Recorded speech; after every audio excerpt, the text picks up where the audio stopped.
ब्राह्मणी और तिल के बीच पंचतंत्र की कहानी। बहुत समय पहले की बात है। किसी गांव में एक गरीब ब्राह्मण रहता था। एक दिन उस ब्राह्मण के घर कुछ अतिथि आए। ब्राह्मण की स्थिति इतनी खराब थी कि उन अतिथियों को खिलाने के लिए घर में अनाज तक नहीं था। इस स्थिति को लेकर ही ब्राह्मण और उसकी पत्नी के बीच थोड़ी कहासुनी होने लगती है। ब्राह्मणी कहती है, तुम्हें पेट भरने योग्य अनाज कमाना भी नहीं आता है। इसी का नतीजा है कि आज घर में अतिथि आ खड़े हुए हैं और हमारे पास उन्हें खिलाने के लिए कुछ भी नहीं है। इस पर ब्राह्मण अपनी पत्नी से कहता है, कल कर्क संक्रांति है। मैं कल भिक्षा लेने के लिए दूसरे गांव जाऊंगा। वहां एक ब्राह्मण ने मुझे आमंत्रित किया है। वह सूर्य देव की तृप्ति के लिए कुछ दान देना चाहता है। तब तक जो कुछ भी घर में है उसे आदर सत्कार के साथ अतिथियों के सामने रखो। ब्राह्मण की यह बात सुनकर ब्राह्मणी कहती है, तेरी पत्नी होकर मैंने कभी सुख नहीं भोगा है। न कभी खाने को मेवा मिष्ठान मिला, न ही धन के वस्त्र और आभूषण। आज तू कह रहा है कि जो भी घर में पड़ा हो वो अतिथियों के समक्ष रख दो। जब कुछ है ही नहीं तो मैं उनके सामने क्या रख दूं? पड़े हैं तो बस एक मुट्ठी तिल। तो क्या अतिथियों के सामने सूखे तिल रखना अच्छा लगेगा? पत्नी की यह बात सुनकर ब्राह्मण कहता है, ब्राह्मणी, तुम्हें ऐसा बिल्कुल भी नहीं कहना चाहिए। कारण यह है कि इच्छा के अनुसार किसी भी मनुष्य को धन की प्राप्ति नहीं होती है। जरूरी है तो पेट भरना, और पेट भरने योग्य अनाज तो मैं ले ही आता हूँ। अधिक धन की चाहत अच्छी नहीं। ऐसी इच्छा का तुम्हें त्याग कर देना चाहिए।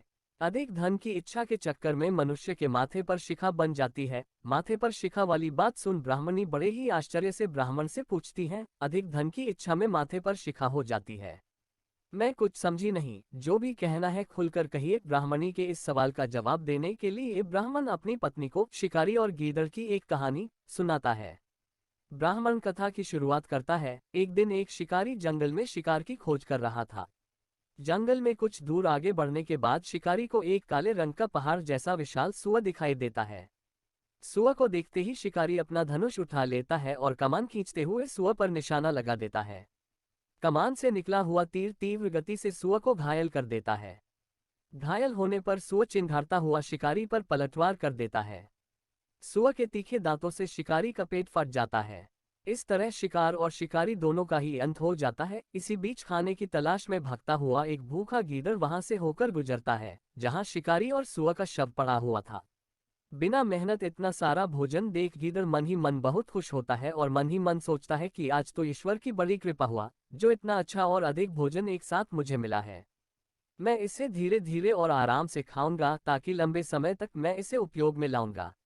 इस तरह मैं इस भोजन के साथ लंबे समय तक अपनी भूख को शांत रख पाऊंगा।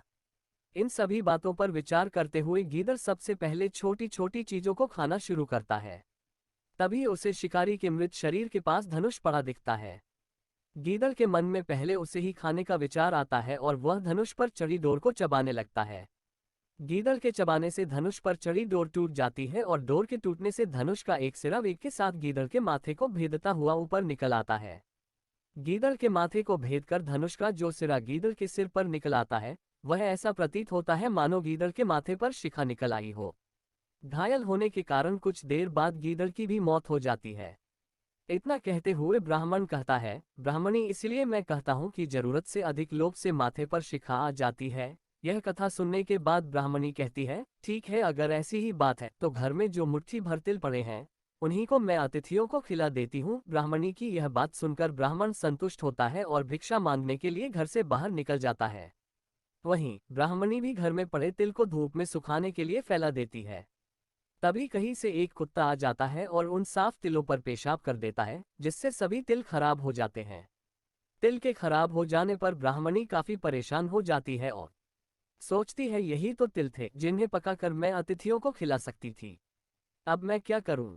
काफी देर सोचने के बाद ब्राह्मणी को एक तरीका सूझा। उसने सोचा कि अगर वह गंदे तिलों के बदले साफ तिल देने की बात कहेगी तो कोई भी आसानी से मान जाएगा। साथ ही किसी को भी इन तिलों के खराब होने की बात पता नहीं चलेगी। इस विचार के साथ वह उन तिलों को लेकर घर घर घूमने लगी। ब्राह्मणी की यह बात सुनकर एक महिला वह तिल लेने के लिए तैयार हो गई, लेकिन उस महिला का पुत्र अर्थशास्त्र पढ़ा हुआ था।